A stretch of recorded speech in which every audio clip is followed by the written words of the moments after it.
Alright, Dream Garage, episode 7.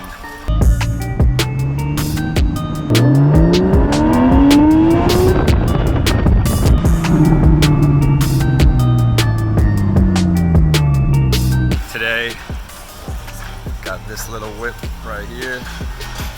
That is a 2013 911. I believe it's a 997, but it's not mine. I don't have a lot of cars. I don't have a car, so as you know, I always got to finagle one for an episode unless someone I'm interviewing has one, which hasn't even happened yet. So this one I got from a site called Turo, which is kind of like Airbnb for cars, which is pretty sick. I've used them a couple times when I travel, but never in New York City, because they aren't actually allowed in New York City. So I had to go to Jersey to get this little guy, but this thing is pretty fun. You know, it is someone else's car, so it's not straight from the dealership or anything. So this guy, either his badges got stolen or he debadged his car without cleaning the gum off it. Not really sure, but could have done a bit of a better job. And he wrapped it in blue. It's actually silver underneath, which personally I would prefer, but it's a dope car. We're gonna rip around it for the day. I'm about to grab my friend Zach. He's an old friend of mine from New York, so get ready. What's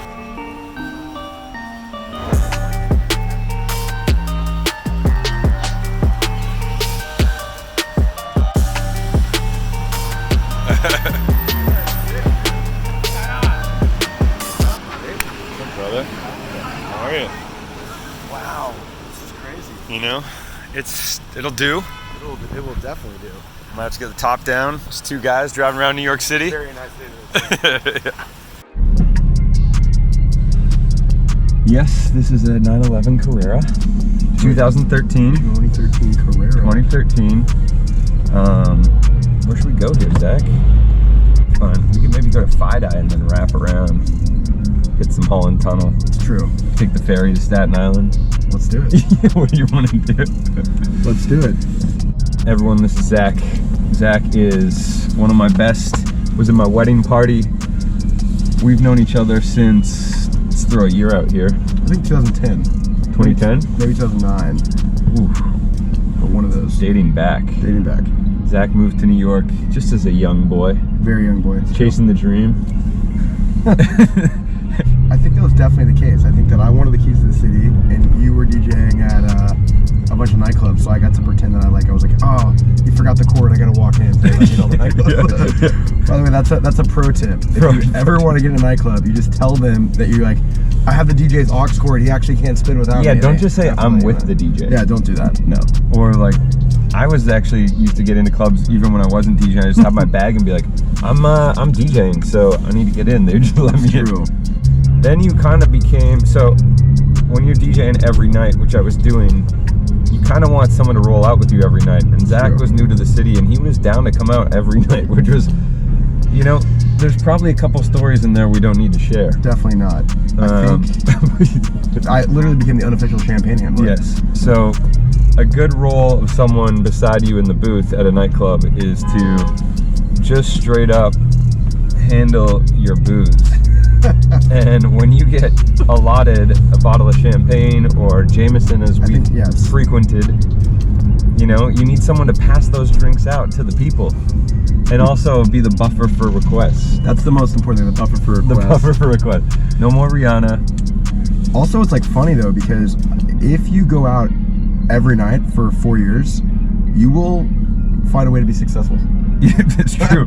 And also know everyone in town. I mean, a whole slew of people, from like bossy people who have been very successful to just your average guy going out to have a good time. Very true. A couple bachelorette parties maybe from out of town. Definitely. A couple bachelor parties who probably didn't get in New York.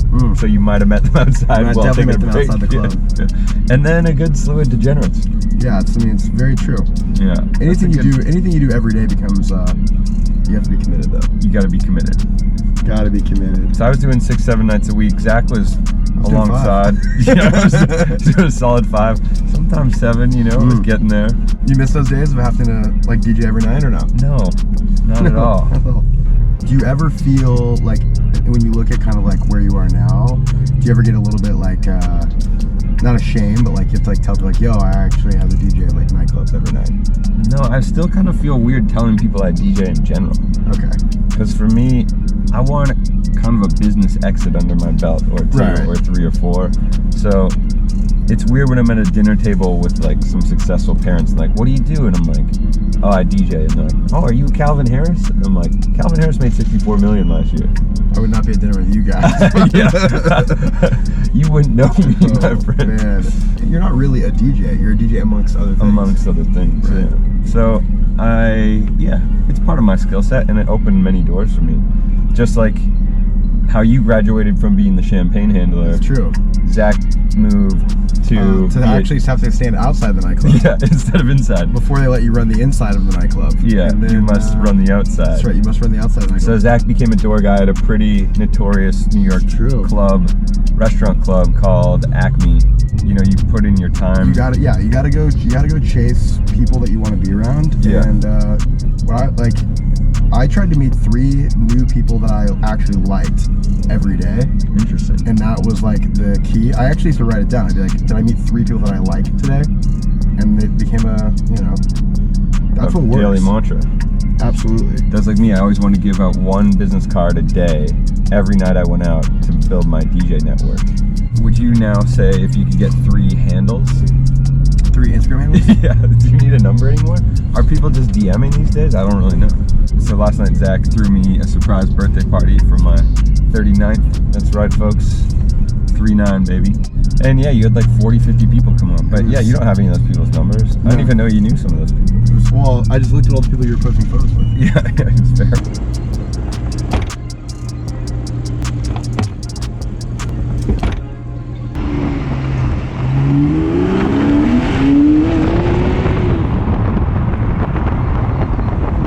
So you're a Texan, born and raised.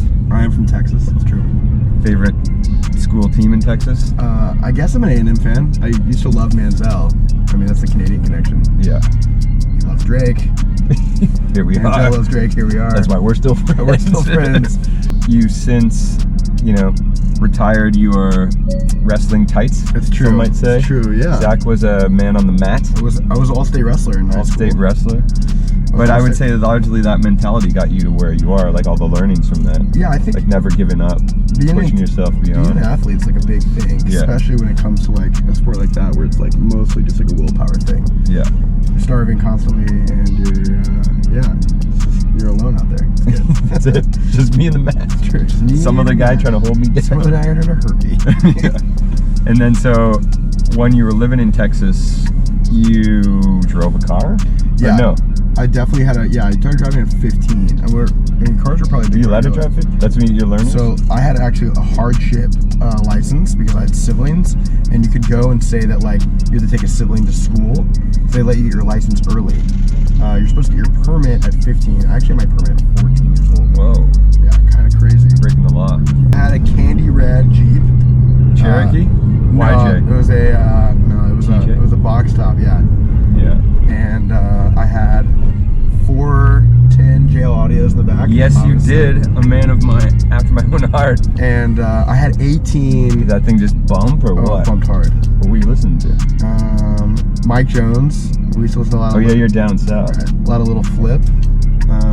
Game over. Game Over. Chameleon Era, UGK. Wow. Slim Thug. Anything with the heaviest bass line ever. Little Troy. Oh, yeah, the original Lil. Yeah. Wait, you We talked about this. Yeah. Yeah, Brendan actually Googled who The first Lil rapper was, and found out it was Lil Troy. Lil Troy. Which you actually guessed. Wait, you had 18-inch rims on that thing? 18, not 20s, but I kept them clean though. Spinners? People were like, oh, they 10s, but I kept them clean though. Yeah, 18s, jail audios in the bump and trunk. No one, and by the way, they got stolen. This was the other thing that happened to me. I had always loved, like, I used to go to teen nightclubs. I don't know if you guys know what these are. What are teen? Yeah. What are teen nightclubs? So teen nightclubs are like, this is a ridiculous concept. They let you go to a nightclub when you're under 18. They don't serve alcohol there, and basically Did you wear a wristband or something? You gotta wear a wristband, but it's all Teen. 18 and under. That's it. Wow, it's like the best dance, a high school dance Right. ever. The other thing I used to crush the roller rink. How's your roller game? Oh, bro, my roller game Really? is. We're going. I'm excellent. Like, obviously, you know, you're pretty active in social media. Like, what are your views on people? How Flexing? should people present themselves? Is it okay to be dishonest and flex? I think it is only. First of all, I think you should remain as authentic as you can to you. Right. But if that's your thing, is flexing obscenely, Water will. maybe you're just. You know, I think you can create a false reality, but create a new reality for yourself on Instagram. You know, I've seen people who are reposting travel photos who have never even like left their city before, and then suddenly they're getting paid deals to go around the world. So like, you can't be mad at that. No, I guess that's very true. But that's one type of flexing that's like kind of a means to an end, and then your end is your new means. But I guess one thing that really bothers me, if you want to talk about it, which I do, is, you know, like flexing so hard but not having like anything in the bank. Right. You know, like I'm conscious of what I put out there, but I could also back it up. But like, you know, being car poor, it's a real thing. Being car poor is real. What is car poor? Some people buy a really expensive car, but then they have like a really shitty little apartment they live in. All right. You know what I'm saying? Got So it, it's like got it. you spend everything to flex and like go valet your car somewhere and look like you're a boss, but then you live in the shittiest house. It's funny That's not though, cool. because I almost think that like I would prefer someone to like. You're saying you wouldn't want someone with a $100,000 watch and a shitty apartment. I think it all has to work in a linear format. And Like if you can afford a certain apartment, you should have a similar car and a similar watch. And if it. you can take yourself up a level, yes, it's fun. Like if you get the watch, but you know you're coming up on everything else, that's cool. But if you're just balling with this, like I get like a 5K watch, you know, but if you got like a $100,000 watch and you live in like a shitty studio apartment, like bro, you should upgrade your living situation before you watch. And you do know? you tell people like, yo, don't worry about Instagram or Facebook because people are not always what they seem? Or do you think like, I tell everyone to present themselves the best way possible on the internet, you know what I mean? Well, Facebook was about posting photos of you and your friends. Right. Twitter was posting like one-liners that you thought were clever or you linked to an article. Then Instagram was like, show me your artistic photography, but turned into show me your artistic view of the best way your life could possibly look and how you can look the best. Right. So that's how I look at Instagram, like same as DJing for me, which I'm sure you would say the same at now art and nightlife. It's like there can never be enough nightclubs in New York. Never. You want there to be more so yours can stand out. Right. I also think it's funny, like, I don't have any hate for people that are just, like, crushing it. I think to myself, like, actually, it was so funny, like, no one can ever say anything bad about Brendan because you're, like, such a nice guy. But I remember when all your press started coming out, they, like, couldn't figure out how to hate on you. It was hilarious. I was like, they'd be like, yo, your boy Brendan, I'm like, yeah, that was a really good article. And it's just funny because like people, they're like, basically want to say like, hate. I'm jealous. Yeah. But they don't know how to say I'm jealous. Yeah. So it's almost hilarious when they're like, you know, It's like the best backhanded I compliment. catch myself all the time like, fuck, I'm just jealous. Yeah. But you know, it's like this is another extension of that. It's like, okay, building into YouTube, like what is that? How do you do it? How do you not overly flex? How do you just be you know? But I think that translates into business too. Like, how do you now so Zac is now curating art shows and artists. Big installations, art shows, consulting for a couple brands, and about to open a new restaurant project. True. So like, how do you be, you know, that guy who opens a restaurant and isn't like, yo, I'm the man, you're all gonna eat at my restaurant? Like, that's not how it works. No, You have to be like true to what it's about and talk about the experience and get people there organically because they believe not only in you, but then the concept has to speak for itself as well.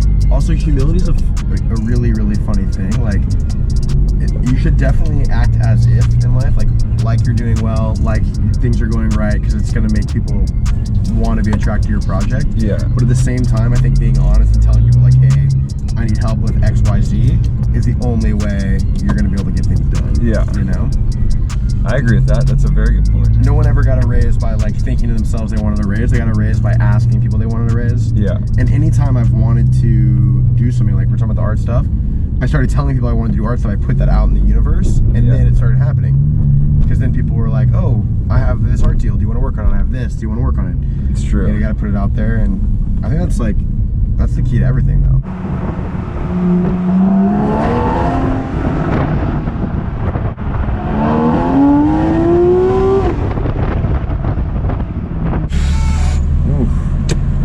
Squeaky top. Oh yeah. 911 Carrera. Woo. Driving down Broadway. Wow, this thing's a beast. Oh yeah, sport mode. So a couple more questions. We'll keep this brief. We kind of touched on it, but the one thing I always like to ask everyone is if you had to give someone a piece of advice, whether it's living in New York or attacking your own business or just like getting through, you know? The hustle tip, what would it be? The hustle tip. Okay, so my tip is this. You don't have to feel stressed to know that you're busy. I think that if you can, a lot of times people think, or I used to think, that if I wasn't in a panic, then I wasn't winning. The truth is like you're winning when you can have a vibrant, full day, full life, and feel calm. Not be like, oh my God, I'm crushing so much right now. There's so much to do. I can't do enough because I'm the man. Right. It's like, no, you can't even balance your workday. Balance is the key So I think my advice is you don't have to feel stressed to know you're successful.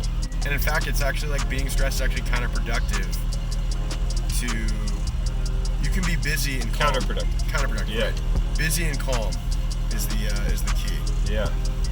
So. Because then you're managing your expectations accordingly and not like some sort of nutcase. Correct.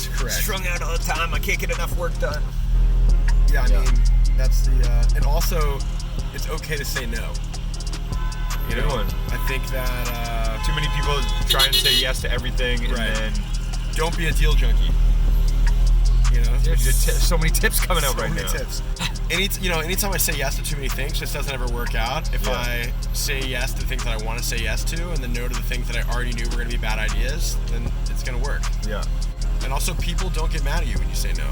Telling people, hey, I don't have the bandwidth for this. Yeah. Usually, is going to help your friendships. It's going to help your business. Works out better. See why I keep this guy around, people? A lot of gold. Zac Nichols, ladies and gentlemen. Tell us about the projects you got coming out. All right, put them on blast real quick. Right now, I got a Greek restaurant that I'm opening. We have a fake name that's floating around. I think it's Lola is the fake name. That's what we send around decks, because like basically if you send a fundraising deck out to people, they forward it on to everyone even if you tell them not to. True. So what we started doing now is we started putting fake names on it. Yeah. So see who talks about it. Every project I have is called Lola. So it's made up. But yeah, it's actually gonna be called The Greek. The biggest stuff is this thing called Facta, which is Brendan actually helped me name the company. Stuff I was doing. It's gonna be like I'm doing a lot of installations. I have a thing with Caldera House. I'm doing it on the 14th.